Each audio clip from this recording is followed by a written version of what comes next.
Hello बच्चों। तो आज के क्लास में हम लोग पैराबोला पे सिर्फ क्वेश्चन करने वाले हैं।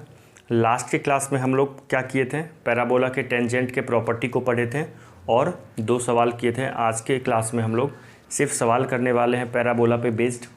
तो पहला क्वेश्चन है अपना, find the equation of the tangent to the parabola this. मतलब एक पैराबोला है y² = 8x, ठीक है। इस पे मुझे टेंजेंट का इक्वेशन निकालना है, पैराबोला के टेंजेंट का इक्वेशन निकालना है जिसका स्लोप 2 है, ठीक है। स्लोप कितना है? 2 है। And also find the point of contact, मतलब टेंजेंट इस पैराबोला को जिस पॉइंट पे कॉन्टैक्ट करता है उस पॉइंट का कोऑर्डिनेट भी निकालना है। ओके, तो देखो जैसे मान लो ये पैराबोला, स्टैंडर्ड पैराबोला बनाना चाहो तो बनाओ, नहीं तो कोई ज़रूरत है भी नहीं इसका एग्जैक्ट फिगर बनाना। मान लो ये पैराबोला है, ठीक है। इसके मान लो किसी पॉइंट, इस पॉइंट पे कोई लाइन टेंजेंट है, ओके। इस पॉइंट पे लाइन टेंजेंट है, इसी टेंजेंट लाइन का इक्वेशन निकालना है। ये टेंजेंट है, ठीक है, इसी टेंजेंट का इक्वेशन निकालना है। ये पैराबोला क्या है? y² = 8x दिया हुआ है। इस टेंजेंट का स्लोप दिया हुआ है, मतलब ये टेंजेंट x एक्सिस से जो थीटा एंगल बनाता है, तो मतलब tan थीटा की वैल्यू 2 दी हुई है। मीन्स टेंजेंट की स्लोप दी हुई है 2, ओके। मतलब टेंजेंट का स्लोप मीन्स m दिया हुआ है 2। तो इस टेंजेंट लाइन का इक्वेशन निकालना है, ठीक है। तो अभी हम लोग देखो, इस क्वेश्चन को ना हम लोग 2 मेथड से कर सकते हैं। एक कैलकुलस मेथड से भी कर सकते हैं। जो बच्चे 12th में टेंजेंट नॉर्मल AOD में टेंजेंट नॉर्मल पढ़ चुके हैं वो इसको कैलकुलस मेथड से भी कर लेंगे। अगर आप टेंजेंट 11th में हो तो सिर्फ पैराबोला पढ़े हो तो आप ज़रूरत नहीं है कि AOD से ही करना, अपने को एप्लीकेशन ऑफ डेरिवेटिव से ही कर पाएंगे। इसको हम लोग सिंपल, यहाँ पैराबोला का क्वेश्चन है तो पैराबोला चैप्टर से भी कर सकते हैं। तो पहले मैं सिंपल ये पैराबोला चैप्टर से करूँगा, इसके बाद मैं दूसरा मेथड बताऊँगा जिसमें हम लोग AOD का यूज़ करेंगे, एप्लीकेशन ऑफ डेरिवेटिव करेंगे, टेंजेंट नॉर्मल से इस क्वेश्चन को करेंगे, ठीक है। तो क्वेश्चन के पढ़ लिए क्या होता है। क्वेश्चन क्या है? y² = 8x क्वेश्चन में है दिया हुआ एक पैराबोला। इस पे कोई एक लाइन है जो टेंजेंट है, उस टेंजेंट लाइन का क्या निकालना है? इक्वेशन निकालना है। और मान लो ये पॉइंट P x1 y1 है तो ये कोऑर्डिनेट भी निकालना है। तो इस पैराबोला पे, ये जो पैराबोला दिया हुआ है y² = 8x, इस पैराबोला पे टेंजेंट का इक्वेशन क्या होता है? इस गिवन पैराबोला पे टेंजेंट का इक्वेशन स्लोप फॉर्म में बता दो क्या होता है। क्या होता है? y = mx + c। c के जगह पे क्या आता है? Condition for tangent means a/m, है ना। इस पैराबोला पे कोई लाइन टेंजेंट कब होगा? जब y = m, मतलब अगर इस लाइन पे, इस गिवन पैराबोला पे y = mx + c अगर लाइन टेंजेंट होगा तो c की वैल्यू क्या होनी चाहिए? a/m होनी चाहिए। तो वही मैं टेंजेंट का क्वेश्चन लिखा। अब यहाँ पे मैं स्लोप फॉर्म ही क्यों यूज़ किया? क्योंकि मुझे स्लोप दिया हुआ था, इसीलिए मैं यहाँ पे स्लोप फॉर्म यूज़ किया। और भी 2 फॉर्म होते हैं, पॉइंट फॉर्म t = 0, और एक होता है पैरामेट्रिक फॉर्म y² = 4ax में क्या होता है? yt = x + at²। वो इसलिए नहीं यूज़ किया क्योंकि मुझे स्लोप नहीं, t के बारे में नहीं पता था, है ना। ये है। अब इस पैराबोला में मुझे a की वैल्यू निकालनी है, तो a की वैल्यू क्या हो जाएगी? इसको कंपेयर कर देंगे किससे? y² = 4ax से। तो 4a = 8 हो गया, तो a की वैल्यू क्या आ गई? 2 आ गई। तो स्लोप इस टेंजेंट लाइन का क्वेश्चन क्या हो जाएगा? y = mx + c। m की वैल्यू क्या है? 2x। m की वैल्यू 2 है तो 2x हो जाएगा, और a की वैल्यू क्या है? 2, और फिर m की वैल्यू 2। तो ये हो गया y = 2x + 1, आ गया लाइन टेंजेंट का। अब सुनो, ये जो कोऑर्डिनेट निकालना है, सिंपल इस पैराबोला को और इस गिवन लाइन को आप सॉल्व कर दोगे ना तो x1 y1 आ ही जाएगा। 2 कर्व को जब भी आप सॉल्व करते हो, कोई भी 2 कर्व को, मान लो एक कर्व ये है और एक कर्व ये है, इसके कुछ इक्वेशन होंगे और इसके भी कुछ इक्वेशन होंगे। इन दोनों इक्वेशन को आप सॉल्व करोगे तो इन दोनों कर्व का पॉइंट ऑफ इंटरसेक्शन मिलता है। तो उसी तरह ये स्ट्रेट लाइन भी एक कर्व होता है, स्ट्रेट कर्व होता है, और ये पैराबोला भी एक कर्व है। तो इन दोनों कर्व को अगर हम सॉल्व कर देंगे, इस दोनों लाइन को, तो ये पॉइंट ऑफ कॉन्टैक्ट निकल जाएगा। बट उतना सॉल्व क्यों करें? अगर हम पॉइंट ऑफ कॉन्टैक्ट जानते हैं तो क्यों सॉल्व करें? इसलिए तो पढ़े थे पॉइंट ऑफ कॉन्टैक्ट। तो पॉइंट ऑफ कॉन्टैक्ट क्या पढ़े थे इसका, इस पैराबोला के केस में? याद है क्या पढ़े थे? m के फॉर्म, a के फॉर्म में कुछ पढ़े थे क्या? am² क्या पढ़े थे? am², 2am पढ़े थे ना, यही पढ़े थे ना। पॉइंट ऑफ कॉन्टैक्ट बताओ।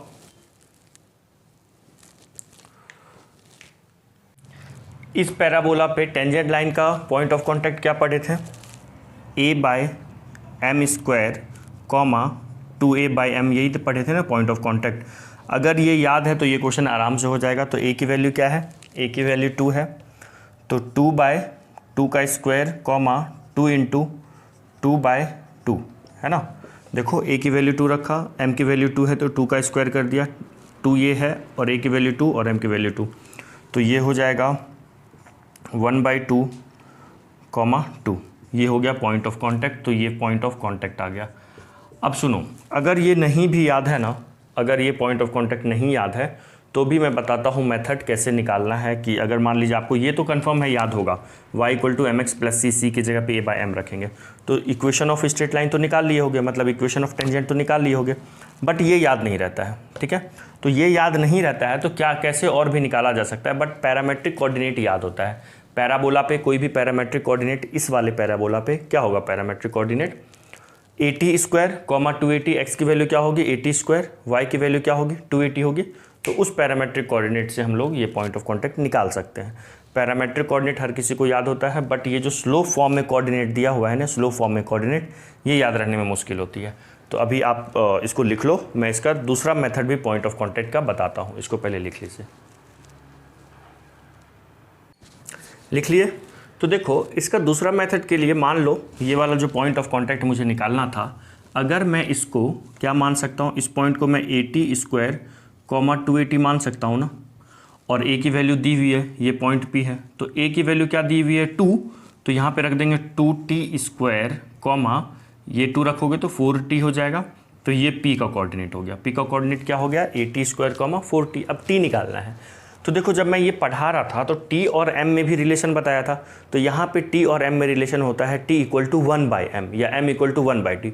चलो वो भी याद नहीं है तो भी चलेगा, बस दो चीज़ याद रखो टेंजेंट के लिए, कंडीशन फॉर टेंजेंट और पैरामेट्रिक इक्वेशन टेंजेंट का।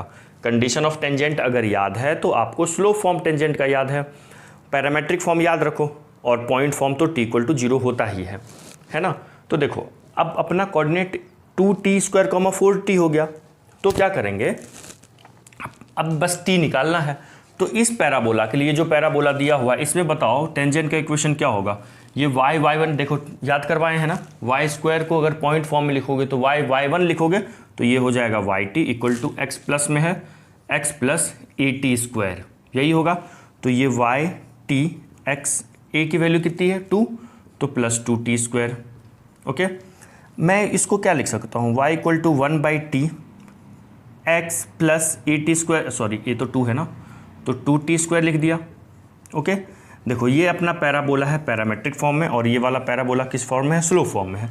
तो दोनों तो सेम ही, पैराबोला नहीं है टेंजेंट है। तो ये वाला टेंजेंट स्लोप फॉर्म में है, ये वाला टेंजेंट कौन से फॉर्म में है, पैरामेट्रिक फॉर्म में है। तो दोनों तो सेम ही स्ट्रेट लाइन का स्लोप इक्वेशन है। तो यहाँ पे m की वैल्यू, स्लोप की वैल्यू क्या है 2 है, और यहाँ पे स्लोप की वैल्यू क्या है 1/t है।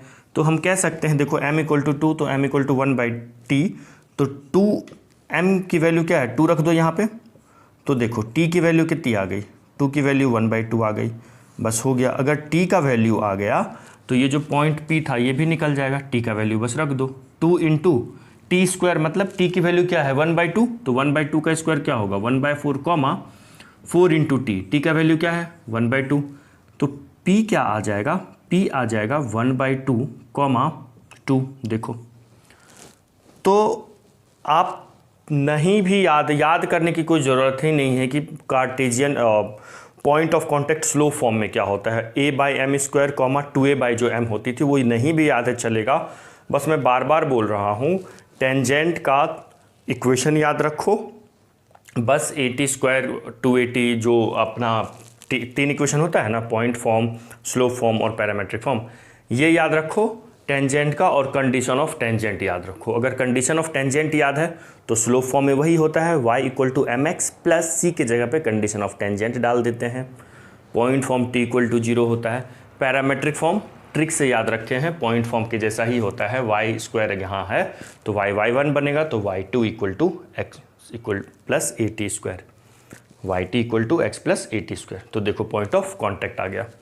तो ये हम लोग पैराबोला से किए। अब इसी क्वेश्चन को देखो हम कैलकुलस मेथड से कैसे करेंगे, ठीक है। तो इसको पहले लिख लीजिए। अब देखिए, जो भी बच्चे 12th क्लास में हैं, जो AOD पढ़ चुके हैं, AOD में जो टॉपिक होता है अपना टेंजेंट नॉर्मल, जो बच्चे टेंजेंट नॉर्मल पढ़ चुके हैं उनको ये जो अब मैं मेथड बताने वाला हूँ उनको समझ में आ जाएगा। किसी भी कर्व पे जो मान लो कोई कर्व है, चलो यही कर्व ले लो, ये क्या है, कौन सा कर्व दिया हुआ है, y² = 8x। ये पैराबोला पे अगर मैं किसी टेंजेंट का इक्वेशन निकालूं किसी दिए गए पॉइंट पे, ये मान लो पॉइंट है at the point x1 y1, तो इस टेंजेंट का इक्वेशन होगा y - y1 = m, यहाँ लिखते हैं x - x1। ये m जो होता है वो डिफ्रेंशिएशन लिखाना होता है, जो दिए गए कर्व का differentiation at the given point x1 y1, यही होता है टेंजेंट का इक्वेशन। ठीक है, हम लोग 12th में, ये 12th वाले बच्चों को समझ में आ रहा होगा जो पढ़ लिए हैं टेंजेंट नॉर्मल, कि टेंजेंट का इक्वेशन किसी भी दिए गए कर्व पे y - y1 स्लोप के जगह पे dy/dx x1 y1 पे x - x1, ये जो x1 y1 है ये पॉइंट ऑफ कांटेक्ट होता है, उसी कर्व पे भी लाई करता है जहाँ पे टेंजेंट, यहाँ पे जो टेंजेंट नॉर्मल में पढ़े हैं x1 y1 कौन सा पॉइंट होता है, जिस पॉइंट पे टेंजेंट ड्रॉ होता है, टेंजेंट कांटेक्ट में होता है पैराबोला के या कर्व पे। तो यहाँ पे बच्चों अपने को ना तो x1 y1 दिया हुआ है, सिर्फ क्या दिया हुआ है, स्लोप दिया हुआ है। तो कर्व जो दिया हुआ है इसको ना डिफ्रेंशिएट कर दो विथ रिस्पेक्ट टू x। ये क्यों कर रहे हैं, देखो यहाँ पे dy/dx पहले निकालते हैं, differentiate both sides with respect to x। अगर मैं दोनों साइड x के रिस्पेक्ट में डिफ्रेंशिएट करूँ तो इसका डिफ्रेंशिएशन y² का क्या हो जाएगा, 2y * dy/dx होगा चेन रूल से, इक्वल टू 8, और x का डिफ्रेंशिएशन तो 1 ही हो जाएगा। तो dy/dx की वैल्यू कितनी आ जाएगी, dy/dx की वैल्यू आ जाएगी 8/2y। ओके, तो किस पॉइंट पे अपने को निकालना है, dy/dx की वैल्यू कहाँ पे, x1 y1 पे, तो हो जाएगी 8, ये 4 से कट जाएगा ना, तो ये हो जाएगा 4/y1। अब देखो ये स्लोप ऑफ टेंजेंट होता है, dy/dx क्या देता है, स्लोप ऑफ टेंजेंट देता है किस उस पर्टिकुलर कर्व पे, जिस कर्व पे वो लाइन टेंजेंट होता है। ये लाइन इस कर्व पे टेंजेंट है ना, तो dy/dx इस पॉइंट पे हमें ना इस टेंजेंट का ना क्या दिया, स्लोप दे दिया। आई बात समझ में। अब क्या करेंगे, ये स्लोप किसके इक्वल दिया हुआ है, as given slope equal to कितना दिया हुआ है, स्लोप इक्वल टू 2 दिया हुआ है ना, टेंजेंट का स्लोप 2 दी हुई है, तो 4/y1 2 के इक्वल हो जाएगा। तो y1 की वैल्यू 4/2 दैट इज़ 2, y1 की वैल्यू 2 आ गई, तो y1 की वैल्यू 2 आ गई। अब x1 निकालना है, तो देखो x1 कैसे निकालेंगे। ये जो x1 y1 है ये टेंजेंट लाइन पे भी लाई कर रहा है और इस कर्व पे भी लाई कर रहा है, मतलब इस पैराबोला पे भी लाई कर रहा है। तो ये x1 y1 इस टेंजेंट लाइन को भी सेटिस्फाई करेगा और ये पैराबोलिक पाथ, ये जो पैराबोला का इक्वेशन दिया हुआ है इस कर्व के भी इक्वेशन को सेटिस्फाई करेगा। तो अब क्या करो, इसमें आप अगर रखोगे, सॉरी यहाँ पे y² = 8x1 है, तो ये x1 y1 इस पे इसको सेटिस्फाई करेगा। तो यहाँ पे हम लिख सकते हैं x1 y1 यहाँ रखोगे तो y1² = 8x1, तो y1 की वैल्यू 2 दी हुई है, 2² = 8x1, तो ये हो जाएगा x1 = 4/8 दैट इज़ 1/2। तो x1 की वैल्यू 1/2 आ गई, हो गया। अब टेंजेंट लाइन का इक्वेशन बन जाएगा। टेंजेंट लाइन का इक्वेशन इसमें रख देना आप, ठीक है। इसको लिख लो, फिर मैं यहाँ पे रफ करके बताता हूँ। लिख लो पहले। तो यहाँ पे y - y1 क्या है, 2, स्लोप dy/dx की वैल्यू, मतलब स्लोप होती है कहाँ पे, कितनी दी हुई है, 2 दी हुई है। देखो स्लोप तो वैसे भी 2 दी हुई थी, तो यहाँ पे 2 रख दोगे। x - x1 कितना है, 1/2। इसको सिंप्लीफाई करो तो ये हो जाएगा 2, यहाँ पे 2 × कॉम एलसीएम ले लो, 2x - 1/2, ये 2 कैंसिल आउट हो जाएगा। तो y - 2 = 2x - 1, सबको उधर लेके चले जाओ RHS में, तो ये 2x - y + 2 - 1 + 1 = 0। तो ये आ गया टेंजेंट का इक्वेशन। टेंजेंट का इक्वेशन भी आ गया और पॉइंट ऑफ कांटेक्ट भी आ गया। तो एक क्वेश्चन को देखो यहाँ पे मैं 2 तरीके से किया, एक सिंपल पैराबोला वाले मेथड से किया और एक यहाँ पे AOD मेथड से किया। और ये पॉइंट ऑफ कांटेक्ट 2 मेथड से निकाले, इवन 3 मेथड से निकाले, एक स्लोप को इक्वल करके और एक a/m² 2a/m वाले मेथड से, मतलब स्लोप फॉर्म में जो कोऑर्डिनेट होते हैं उस फॉर्म में निकाले और एक पैरामेट्रिक से भी निकाल लिए। तो मेन क्या है, याद रहे या ना रहे फॉर्मूला वगैरह, तो आपको कंसेप्ट पता होना चाहिए, तो आप कर सकते हो किसी भी क्वेश्चन को। तो कोऑर्डिनेट ज्योमेट्री में जब भी टेंजेंट नॉर्मल के क्वेश्चन होंगे तो आप जैसे मान लो सिंपल कोई इस चैप्टर के फॉर्मूले नहीं याद हैं तो आप लोग जो भी बच्चे 12th में होंगे उनको टेंजेंट नॉर्मल वो पढ़ लिए होंगे एओडी में जो है। तो टेंजेंट नॉर्मल के भी तरीके से सोचना है हर क्वेश्चन को, अगर टेंजेंट नॉर्मल से रिलेटेड कोई क्वेश्चन आता है तो। टेंजेंट नॉर्मल से अगर क्वेश्चन को करोगे तो कोई कोई सवाल आसान भी होगा और कोई कोई सवाल उस तरीके से मुश्किल भी हो जाएगा 12th वाले तरीके से, ठीक है। तो हर तरीके को अपने को सीखना है। तो चलिए इसको लिख लीजिए, फिर नेक्स्ट क्वेश्चन करते हैं। चलिए देखिए, now the next question is find the equation of the tangent of the parabola this which passes through the point this. तो देखो, एक ऐसे टेंजेंट का इक्वेशन निकालना है इस पैराबोला पे जो टेंजेंट इस पॉइंट से पास कर रहा है। तो ये पैराबोला क्या दिया हुआ है, y square equal to 12x है। तो यहाँ से इस पे कोई टेंजेंट लाइन है, टेंजेंट लाइन इस पॉइंट से पास कर रही है। तो देखिए यहाँ से ये मत समझ लेना कि ये पॉइंट ऑफ कांटेक्ट है 2,5। आप रख के पैराबोला में देखो 2,5 सेटिस्फाई नहीं करेगा, ये हो जाएगा 25 और ये हो जाएगा 12, रखोगे 12 इंटू 2 24। ये तो गलत है, 25 24 के इक्वल होता नहीं है, सेटिस्फाई नहीं कर रहा है। तो ये पॉइंट नहीं है वो, मान लो ये तो point of contact x1 y1 है, वो कोई नहीं, कहीं पे पॉइंट होगा, टेंजेंट पे पॉइंट है, पैराबोला पे वो पॉइंट नहीं है, टेंजेंट इस पॉइंट से पास कर रहा है। ये पॉइंट मान लो a होगा 2,5, ठीक है। a की वैल्यू निकाल लीजिए, तो यहाँ पे इसको कंपेयर करेंगे y square equal to 4ax से, तो 4a इक्वल टू 12, तो a की वैल्यू आ गई 3, a की वैल्यू क्या आ गई 3। तो अब देखो इस क्वेश्चन को ना आप दो मेथड, एक तो हम लोग कैलकुलस मेथड तो करेंगे ही, और ये पैराबोला में जो मेथड है कैलकुलस मेथड, देखो 12th वाले बच्चे को समझ में आएगा जो 12th में पढ़ चुके हैं। 11th में हम लोग कैलकुलस मेथड 11th वाले बच्चे को नहीं आएगा समझ में।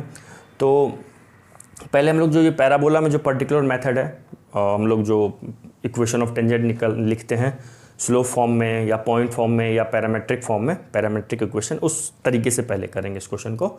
उसके बाद हम लोग क्या करेंगे, स्लोप इक्वेशन से, सॉरी कैलकुलस मेथड से करेंगे इस क्वेश्चन को।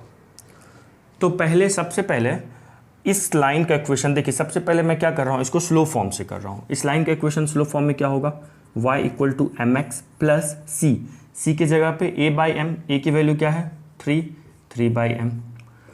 देखिए ये टेंजेंट का इक्वेशन बन गया, यही है, ये टेंजेंट का इक्वेशन यही है, बट इसमें क्या m अननोन है ना, तो m की वैल्यू बस निकालनी है। और m की वैल्यू निकालने के लिए देखो सवाल में दिया हुआ है 2,5 इस टेंजेंट लाइन पे लाई कर रहा है, तो इस टेंजेंट लाइन का इक्वेशन ये है, तो 2,5 इस इक्वेशन को सेटिस्फाई करेगा, तो 2,5 रख दो इसमें, तो 5 यहाँ पे रख दो, ये हो जाएगा 2m plus 3 by M. LCM ले लो, तो यहाँ पे आ जाएगी 2m square minus 5m plus 3 equal to 0। m LCM लेंगे, इधर मल्टीप्लाई हो जाएगा 5m 2m स्क्वायर माइनस 3। अब इसको क्या कीजिए, फैक्टराइज कीजिए, तो 3 2 6, तो हो जाएगा यहाँ पे माइनस 3m माइनस 2m, ठीक है, प्लस 3 इक्वल टू 0। पहले से क्या कॉमन आ रहा है, m कॉमन आ रहा है, तो 2m माइनस 3 हो जाएगा। फिर क्या कॉमन आ रहा है, माइनस 1 कॉमन ले लो, 2m माइनस 3 हो जाएगा इक्वल टू 0। तो यहाँ से m की वैल्यू क्या क्या आ रही है, तो देखिए एक फैक्टर यहाँ से 2m माइनस 3 हो रहा है, और एक दूसरा फैक्टर क्या हो रहा है, m माइनस 1 हो रहा है इक्वल टू 0। तो m की वैल्यू क्या क्या आ गई, 3 बाई m आ गई और 1 आ गई। अब 3 बाई m और 1 को 1 बाई 1 इस इक्वेशन में, ये मान लो इक्वेशन 1 है, इसमें रखेंगे और टेंजेंट लाइन का इक्वेशन निकालेंगे। तो सब पहले आप क्या करो, 3 बाई 2 रखो, put m equal to 3 by 2 in first, in equation 1 में रखते हैं, तो y equal to 3 by 2x plus 3, m की वैल्यू क्या रखेंगे 3 बाई 2, 2 ऊपर चला जाएगा, ये 3 3 कैंसिल हो जाएगा, तो y equal to 3 by 2x plus 2। एक टेंजेंट लाइन का इक्वेशन ये हो गया। फिर एलसीएम ले लेना 2, तो यहाँ से जो भी होगा आ जाएगा। फिर एक बार m की वैल्यू 1 रखो इसमें, तो m की वैल्यू 1 रखोगे तो फिर क्या आएगा, m की वैल्यू अब क्या रखो 1, put m equal to 1 in first में रखेंगे m की वैल्यू 1, तो y इक्वल टू m की वैल्यू 1 रख दिए, तो x प्लस 3 हो गया। ये दूसरा लाइन का, इसी टेंजेंट लाइन का इक्वेशन हो गया। आई बात समझ में। तो इसका मतलब देखो यहाँ पे दो टेंजेंट लाइन का इक्वेशन दो आया, मतलब इस पैराबोला पे दो टेंजेंट ऐसा होगा जो इस पर्टिकुलर पॉइंट से पास करेगा। कैसे हो सकता है, एक टेंजेंट ऐसे जा रहा होगा, मे बी ये पैराबोला ऐसे है, ये एक टेंजेंट नीचे से जा रहा होगा, तो ये टेंजेंट भी इस पॉइंट से पास कर रहा है, ये टेंजेंट भी इस पॉइंट से पास कर रहा है। तो दो टेंजेंट ऐसा होगा जो इस पॉइंट से पास करेगा, दो लाइन ऐसा होगा जो इस पॉइंट से पास करेगा और इस गिवन पैराबोला पे टेंजेंट होगा, इसीलिए m की दो वैल्यू आई। तो इसको मैं किस मेथड से किया, स्लोप मेथड से किया, स्लोप फॉर्म लिया। पैरामेट्रिक इक्वेशन भी लेके कर सकते हैं, उसका मैं हिंट करूंगा, क्वेश्चन आपको खुद से करना होगा, उसको मैं हिंट करूंगा। आप इसको पहले लिख लो।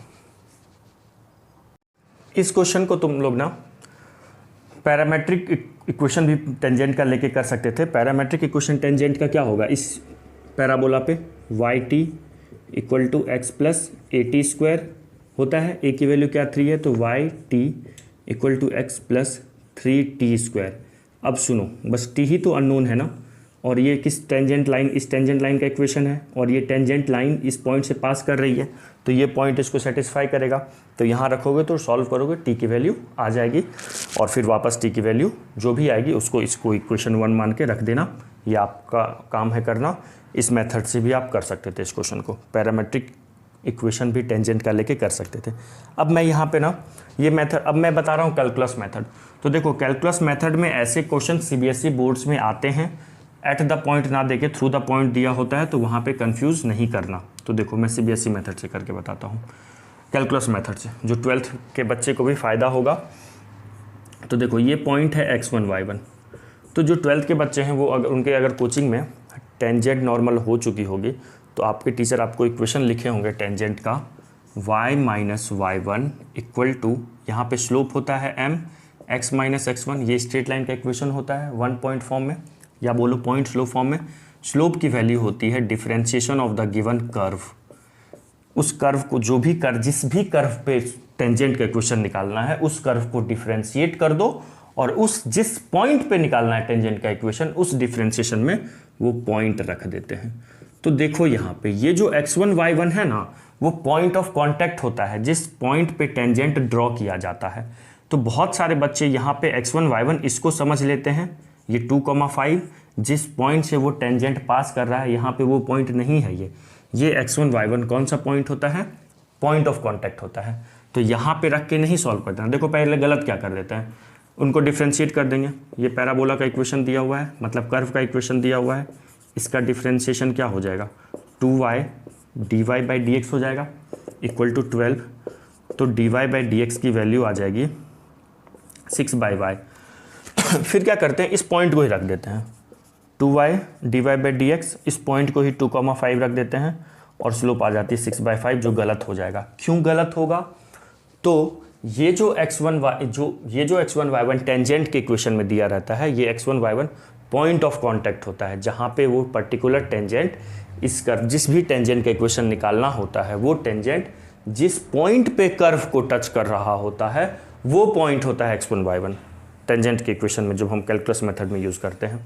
तो ये गलत है, ये कर्व, ये पॉइंट इस कर्व पे नहीं लाई कर रहा है, ये कर्व टेंजेंट लाइन पे कहीं और लाई कर रहा है, यहाँ कहीं और लाई करेगा, बस ये पॉइंट नहीं होगा, मतलब कॉमन पॉइंट नहीं है। टेंजेंट और पैराबोला जहाँ पे एक दूसरे को टच कर रहा है, वो पॉइंट छोड़कर ये कोई और पॉइंट हो सकता है, ठीक है।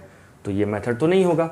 तो अब करेंगे कैसे इस क्वेश्चन को, तो देखो कैसे करेंगे। हमारे पास यहाँ पे x1 y1 भी अननोन है, ये भी नहीं पता है, और स्लोप भी नहीं पता है इस क्वेश्चन में। बस इतना पता है कि इस पैराबोला पे जो टेंजेंट बना है वो 2,5 से पास कर रहा है। तो 12th वाले स्टूडेंट ध्यान से देखना इस क्वेश्चन को, सीबीएसई में ऐसे क्वेश्चन आते हैं आपके, या स्टेट बोर्ड में, जिस भी स्टेट बोर्ड में हो आप, ऐसा सवाल आता है।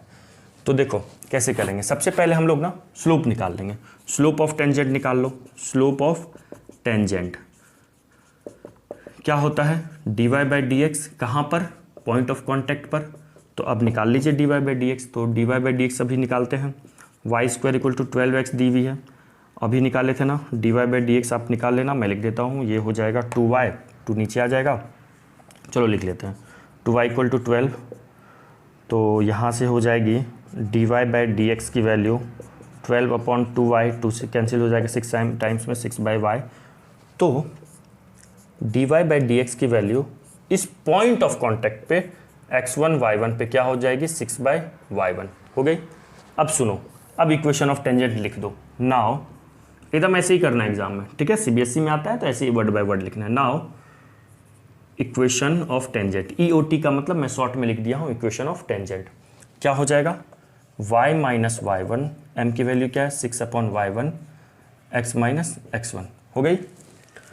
देखो पिछले वाले क्वेश्चन में जो हम लोग स्लोप कैलकुलस मेथड से किए थे वो इजी था 11th वाले मेथड से करना, बट ये वाला सवाल देखो कैलकुलस से थोड़ा लेंदी हो रहा है और पैराबोलिक मेथड से वो जो 11th वाला पर्टिकुलर मेथड है उससे आसान था। तो कोई सवाल इससे आसान होगा तो कोई सवाल उस मेथड से आसान होगा, जानना दोनों मेथड है।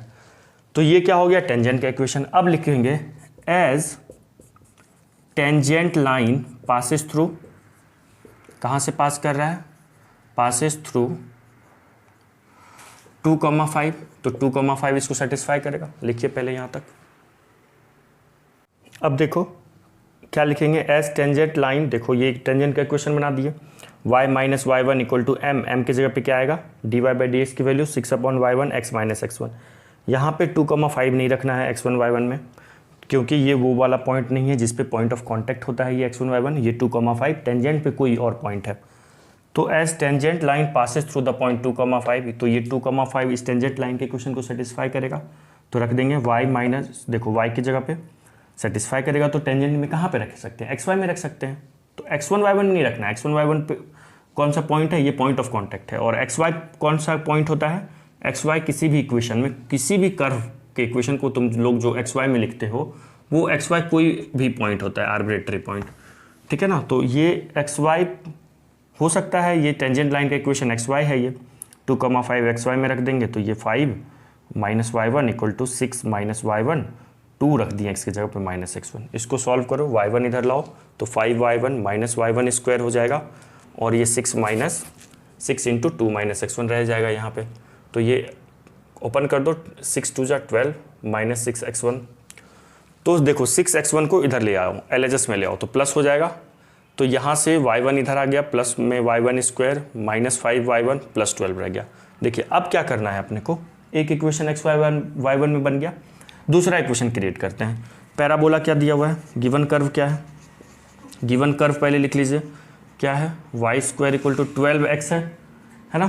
तो ये जो पॉइंट x1 y1 है ये इस कर्व को सेटिस्फाई करेगा ना, क्यों करेगा, क्योंकि ये टेंजेंट पे भी लाई करता है और पैराबोला पे भी लाई करता है, दोनों का कॉमन पॉइंट है, पॉइंट ऑफ कॉन्टैक्ट है।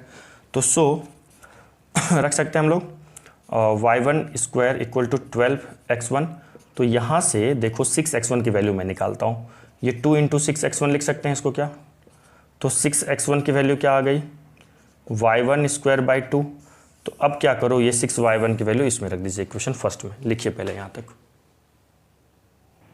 देखो 6x1 की वैल्यू y1 स्क्वायर बाई 2 मैं इस इक्वेशन 1 में रख दिया, फ्रॉम 1, अब यहाँ लिख दो फ्रॉम फर्स्ट। देखो ये कितना लेंदी हो रहा है, सीबीएसई में इसी मेथड से करना अगर बोर्ड्स में एग्जाम में आते हैं क्वेश्चन तो, ठीक है, पैराबोलिक मेथड से मत करना, बोर्ड्स में इसी मेथड से करना है।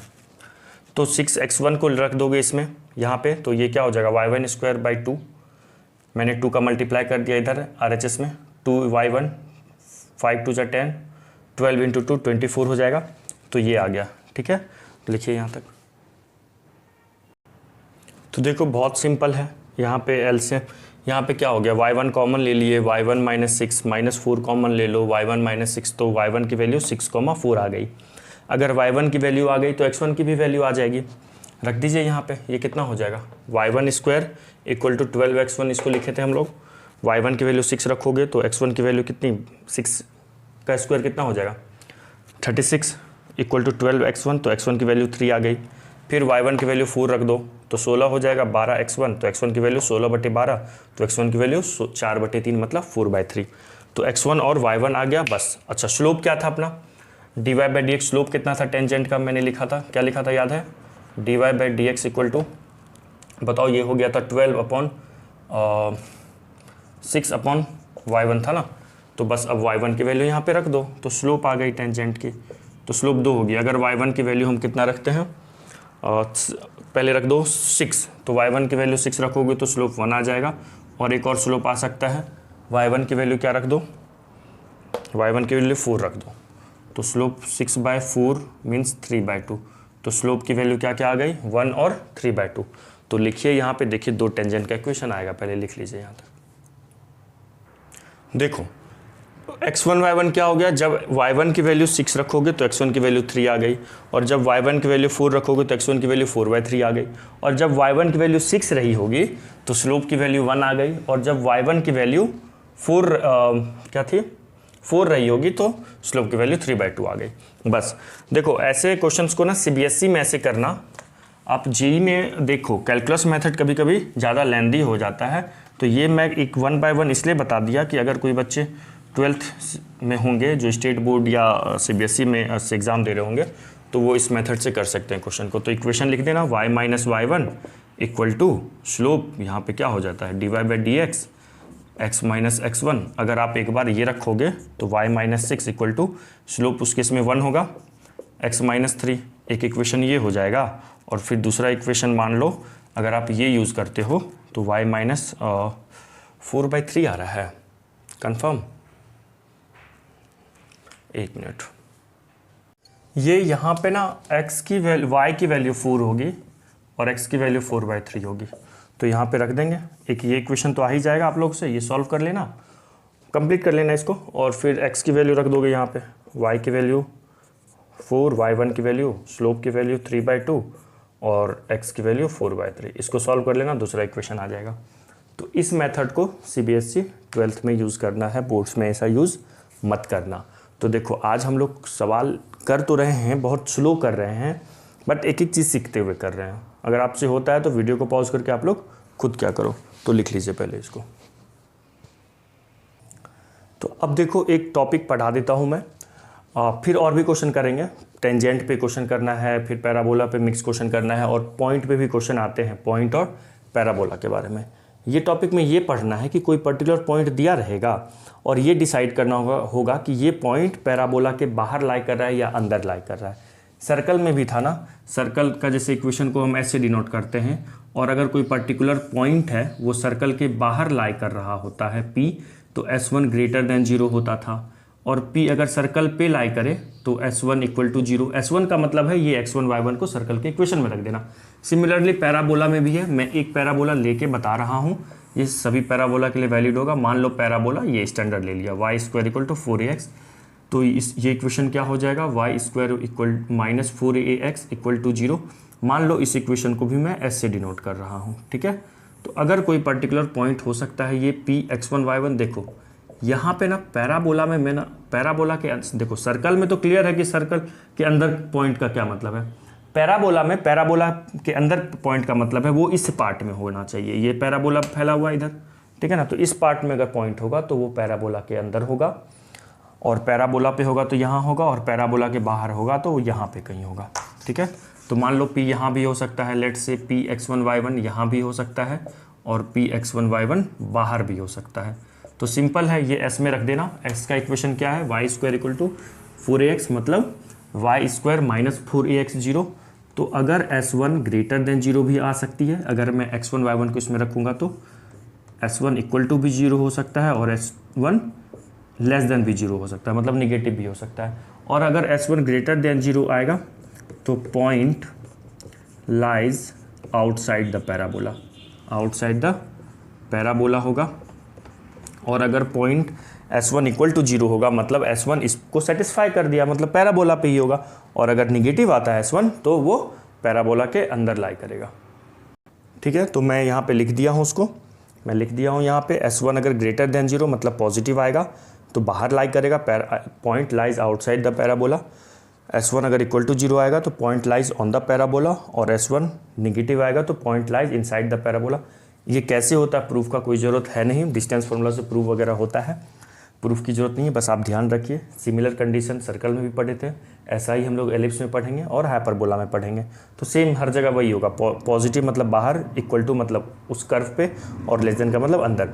तो ये एक छोटा टॉपिक था, मैं बता दिया। अब हम लोग और भी क्वेश्चन करेंगे, तो आज ना इतना ही रहने दो आज की क्लास के लिए। नेक्स्ट क्लास में भी हम और भी क्वेश्चन करेंगे, ठीक है। Bye, have a nice day.